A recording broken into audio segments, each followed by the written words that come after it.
lo que está pasando con la economía en sí. Y vos lo marcabas muy bien, Juli. Hemos tenido un dato de febrero de inflación que no fue bueno, fue malo. No, fue malísimo. No fue bueno, no, fue malísimo. Bien. Y tenemos la perspectiva de que en marzo la cosa no se corrige y que incluso podría estar por arriba del 3. Y además aventamos suspicacias porque si hubiera sido el nuevo método el que hubiera medido la inflación, hubiera dado 3,1. Sí. Parece imperceptible, pero 2,9 no es lo mismo que 3,1. Claro. Yo ahí no le encuentro demasiado cuestionamiento. Me parece que el gobierno se equivoca en no hacer el empalme, pero debió haberlo hecho y haberlo explicado. Había pasado el proceso electoral, tenía la decisión de hacerlo a partir de enero.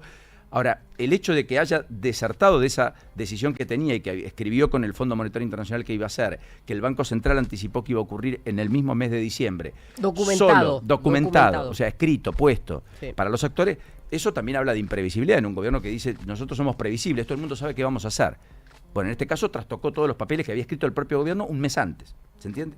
Entonces eso disparó la sospecha, pero después no hay una discusión respecto a si se mide bien o mal la inflación, no. ¿Está bien? Tiene los mismos parámetros que antes, que sobre es una canasta vieja, sabemos, sí. Claro, pero sabemos que los técnicos del INDEC, que son los que hacen este trabajo, serían los primeros en denunciar, porque la reputación en juego es justamente la de su trabajo. Correcto. Que son personas profesionales. Correcto. Exacto.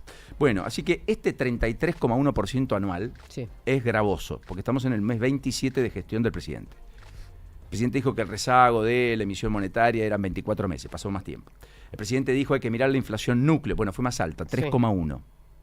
Alimentos y bebidas está creciendo al 3,3%. Le pegan la línea de flotación a los sectores más vulnerables, los que sí, están discutiendo entre la pobreza y la indigencia. Correcto. Su condición de vida. Ahí tengo el dato de la canasta básica porque sale junto, son dos informes distintos para el público en general, y lo que tenemos es que los alimentos, ahí es donde sale el dato que está diciendo Paulino, suben más que los precios generales o incluso los servicios, porque en una canasta básica total que incluye servicios, como por ejemplo el transporte, que es un precio regulado y que fue corregido en los últimos 2 meses, dio 2,7, por debajo del promedio general. Pero en la canasta de alimentos, que es la que define si sos pobre o indigente, te da 3,2. Te da incluso más que la inflación núcleo. Con lo cual estamos en un problema, digamos, porque esto contrae el consumo, esto quita recursos al mercado, esto hace que el local comercial venda menos, esto hace que haya menos demanda en muchos sectores de la economía y es lo que se está viviendo en vastos sectores.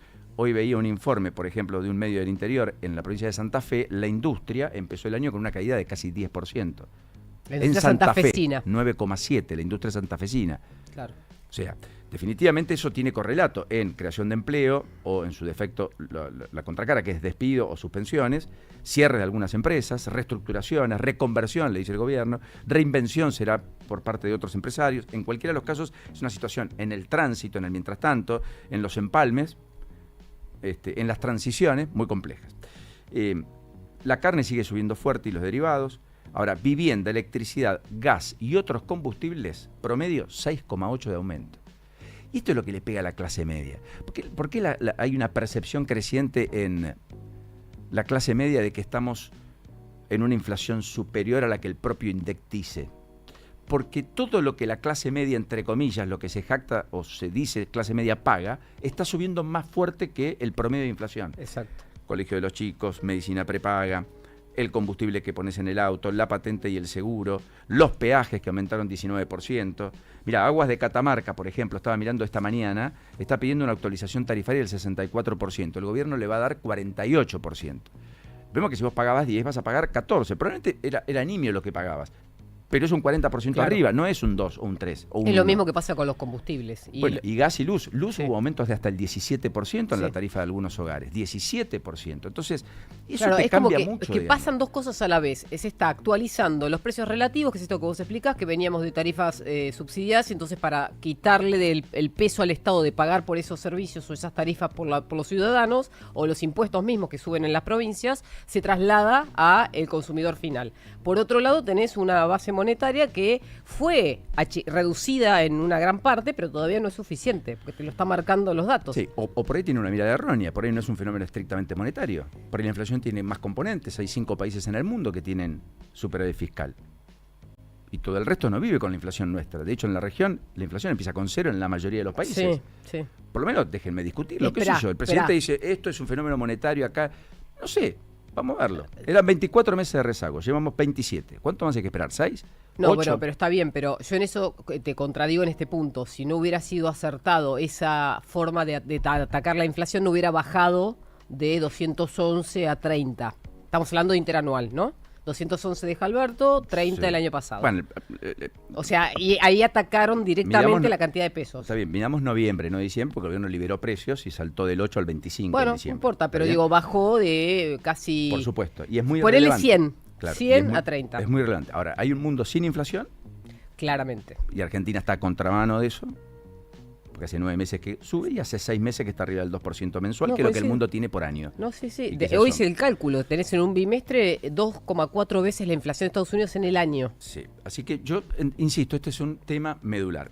Y por último, lo último chiquitito, es que en contraste con esto, ayer hubo una buena noticia en los mercados, que vos la vas a leer mejor que yo y que me la vas a contar en un ratito, pero yo solo describo, y es que el gobierno logró hacer rollover de deuda en pesos, logró financiarse a menor tasa, lo hizo incluso a un plazo determinado fijo, y está aspirando pesos, con lo cual se supone que probablemente la inercia inflacionaria termine reduciéndose un poco. Bueno, veremos, pero las dos cosas convivieron. La foto es mala, la película como viene suscitándose no es alentadora, el clima social empieza a ser más complejo, la administración de la gestión de la política pública tiene errores autoinfligidos como la de Adorni que le pegan de lleno a la dinámica política de la Argentina. En el mientras tanto, la esperanza y la expectativa está intacta en muchos sectores, pero no es eterna. 8:23.